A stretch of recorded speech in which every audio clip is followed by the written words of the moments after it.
hezky. Frajer. Ano, a máme tady jako našeho Bobera, jo, Bober Honzík. A jako ten Bober Honzík, jako by se prej měl rozeběhnout a hodit tam šipku. To je idiot!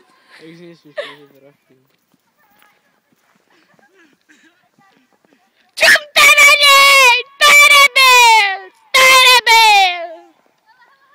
On nežije! On nežije! Honzíku! Kurva! Čumte na něj. To chce druhý kolo. Přesně. Čumte na něj! Vy hovada, čumte na něj! A máme tady druhý kolo.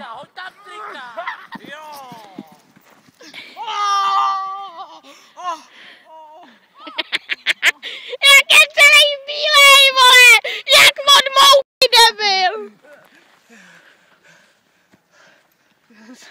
A vidím to tak, že jdeme asi na třetí kolo. Třetí už nebude. Konec seriálu.